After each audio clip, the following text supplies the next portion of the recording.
A victory Monday, an unlikely victory Monday coming out of the Mississippi State game for the Texas Longhorns. And we're pumped to be here talking with you about it on Orange Bloods Live. I went and did the offense. I've broken down the film starting on Sunday and all through the day Monday. I just got it posted up on Orange Bloods. Some things that I came across as I was doing it as it pertains to the offensive line, the future immediately of what they're going to be doing, and just the future in general with Arch Manning, who, man, I, despite what some people might say, I'm not sure what people are really out there saying, Cody, about what they thought about this football game.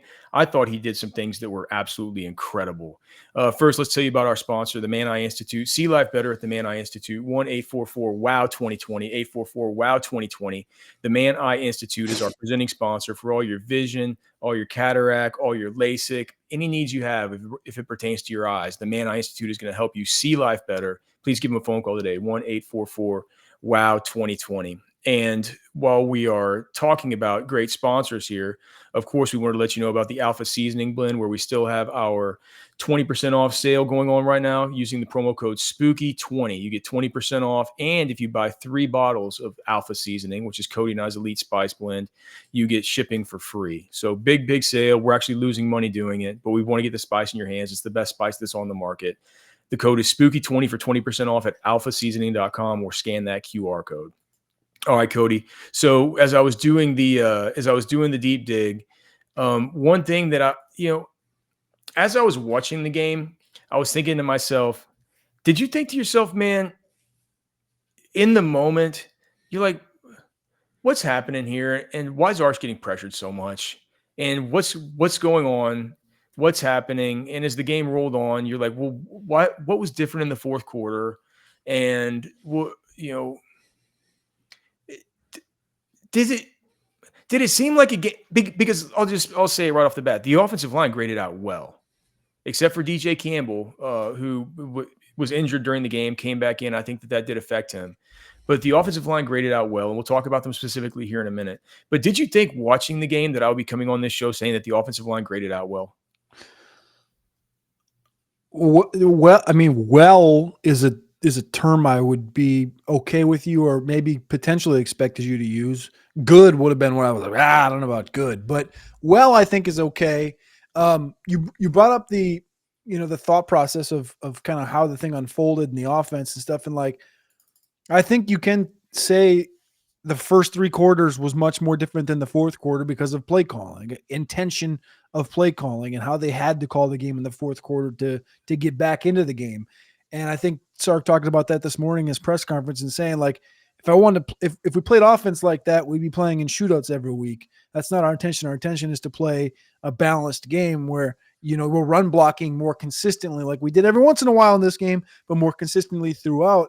I thought, one of the notes I made in my 40 some thoughts from the game this weekend was like, I think we got through like the third drive post Wingo touchdown, the first drive, right? So the second, third, and fourth drive, those drives ended on a tip ball on a slant to Moore. I shouldn't have, it was a tip ball. It was close. A drop by Wingo. And then there was, I think the third drive of the game, I thought was a blitz that we've seen this now, I think, weak stacking. It's the one thing that, like, inherently, like, I don't think Arch can layer balls that well at the current stage, and that's a nuanced conversation.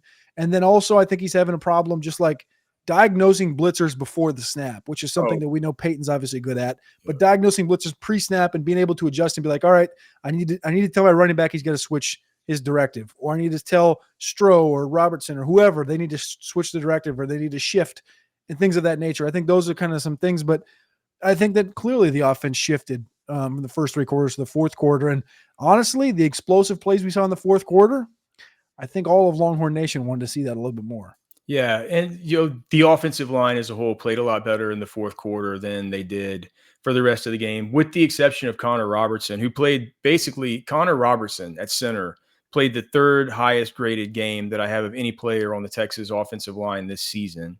Wow. Trevor Gooseby has played 2. Trevor Gooseby, or was it the 2nd highest graded game? I think it was the 2nd highest graded game. Trevor Gooseby's had 2 games where he's graded over 80. This was game where Connor Robertson graded with an 80.06. He didn't allow any disruption. He did have an illegal snap penalty the second play of overtime, I think. Whenever Caldwell first did the deal where he audibled out and he moved sides with with number 3, Emmett Mosley the fifth. But there was the illegal snap on that one. If not for that illegal snap, he would have graded higher for those final 20. They played 27 snaps the between the 32 seconds left in the third quarter and the time running out in overtime. And that one illegal snap penalty brought him down just below 80.6. But if we're just talking letter grades from this week, Trevor Gooseby, 79 snaps. His letter grade, he had a 79.68. That's a B, bordering like a B plus. Nick Brooks had a D. Connor Stroh had a B minus. Connor Robertson had a B plus. DJ Campbell had a C minus. He allowed 4 pressures, a sack, and a run stuff. Like I said, I think he was a little bit compromised in this game. Brandon Baker, he had a 78.92, which would be like a letter grade of a B, creeping up towards a B plus, man. Playing some good football. Yeah, man. So they played really well. And the thing was, it was like, if you look at the pressure rate in this game, I look back and I was like, man, it felt like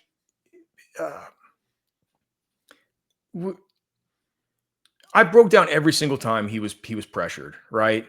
And of the 16 times that he was pressured, there were 6 out of 16 times wherever the kind of the hair on fire Arch Manning that you saw running through his life through the first 3 quarters of the game, like 6 out of 16 of those times, it had nothing to do with the offensive line. It was either like you said, one of these things where Arch didn't shift the protection pre-snap and they brought the overload blitz, and he's like, well, I know I'm going to get hit, right?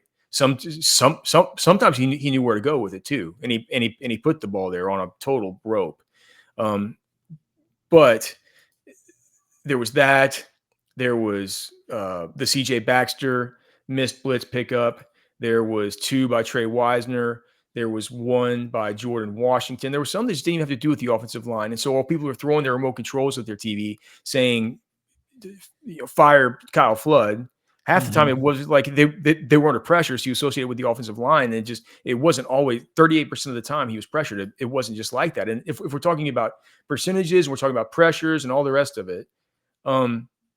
If you just look back at like the games during this season, so in this game, he was pressured 16 times on 53 dropbacks. So 30.2% of the time. So basically once every 3 throws or so, basically like 30% of the time, right? Pretty easy to visualize. And you think to yourself, gosh, that's under a lot of pressure, right? Well, here's the pressure rates from the other games. 15 times on 32 dropbacks versus Kentucky, that was 47%. Versus OU, it was 47% again. Against Florida, it was 62% pressure rate. Ohio State, it was a 41% pressure rate. Like the pressure rate against Mississippi State, it was much more close to Sam Houston State. That was 32%. UTEP was 30%. San Jose State was 38%. We were sitting at 30.2. It was the second least pressure that he was ever in this game, but it just seemed like a lot more because they played 79 offensive plays. They played a ton, which, by the way, is unsustainable. And it's like Sark said, you can't be getting into these kinds of things because that leads to your defense having to play. I think Ant Hill played 79 plays just on his own in this football game. So I came out of it thinking, man, I'm not surprised these offensive line guys, they graded out well. The left guards, and dude, for Connor Stroh, for as stuck in the mud as his feet are and for as bad as his lateral agility is and for the boner plays he has sometimes where you're just like, dude, what just happened? He doesn't allow disruption at the same rate as Nick Brooks. And Nick Brooks has all these intangibles that you like, and he's got better attributes and all the rest of it, man. But if we're just playing for this season, though, it's like I've kind of seen enough.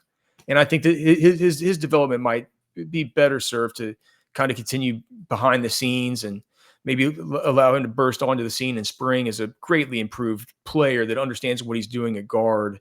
I think that Stroh showed us this week, he wasn't perfect, but you need to go with him moving forward, I think. And I think they probably will, Nick Brooks gave up I think it was the TFL that he gave up. They got him benched, and once he did that, it was kind of like that was kind of a play on the egregious level that we saw. I forgot what game it was, that versus OU. Whenever Stroh got benched, right there on that one quarterback hit or quarterback sack, or was that Florida? I think it was Florida right before halftime there. Okay, yeah. So it was kind of like on that level of egregiousness. And that's another one that's going to stick in Kyle Flood's craw until Stroh does something super bad again. But I think for right now, I think they look good like this. And I think that Connor Robertson gave us a game that I've never seen out of Cole Hudson ever, ever, ever. Picked up Connor Robertson. Oh yeah. Sorry, you phrased it. Picked up every single stunt that they threw his way. Was good at communicating with Stroh, passing guys off, picking dudes up. Was he terrific in the run game? No, like he has a lot less core strength than a lot of the rest of these guys. But as far as just him not being a total liability, as far as his protection, like you get Connor Robertson playing like that every game, he should start over Cole Hudson. Now, whether he does or not, I think is a whole other question. Does that open the door for left guard with Cole Hudson if Cole Hudson's healthy by Georgia? I think it probably has to. Oh, that's a good question. I didn't really think about that. And I'll go this direction with this. I think it's interesting. You brought up the Nick Brooks play getting stuck in Coach Flood's craw. Is that how you phrase that? I guess. You said the same thing about the Stroh play, and I thought it was very interesting the way that the left guard conversation was asked today during the press conference. I think it was it Chip that asked a question about Stroh and Brooks, and he also brought in Kibble and NATO, and Sark kind of grabbed control of the question and basically said, Stroh was banged up. Now Stroh's back, and we planned to have these guys in rotation. And I go to myself, hold up. Yeah. You didn't. He was hurt after he was benched. I was like, this is exactly. That was the whole thing. It was the next week that he popped up on the injury report. And I was like, no. So what that told me was that was just, letting a player down through the media and saying, Brooks wasn't benched or Brooks da-da-da. It was more Stroh's going to be in rotation and we got to rotate it back in and we went the hot hand. Like, I totally get that. And I like how he did that. But I thought it was, I guess that was a big takeaway. But a side takeaway of that was he goes, and NATO and Nate, they just need to be prepared, if their name is called, and they just need to keep working behind the scenes. Yeah, I don't know what NATO's done behind the scenes just to get in this level of doghouse. It's not like whenever we've seen him play, he's played terribly. He's actually he's been kind of all right. As far as just what did you think about Arch in this game though, man? Like obviously, the big news today out of the press conference was that he's in concussion protocol. And if I know Texas and I know their concussion protocol, I don't see any way that Arch plays this week. That's the way it's generally been in the past. They do this stuff where they're like, your first day out of concussion protocol, you're not even allowed to be around loud noises or bright lights or all this stuff. And your next day, you're allowed to like go walk on a treadmill and stuff like that. And then you don't even get cleared to be out of like non-contact stuff for like 3 days, and they're not going to be able to have a practice because by Friday it'll be a walkthrough. Here's what I'll say: how he gets cleared. One, I don't think he needs to practice. They talked about this in the noon show.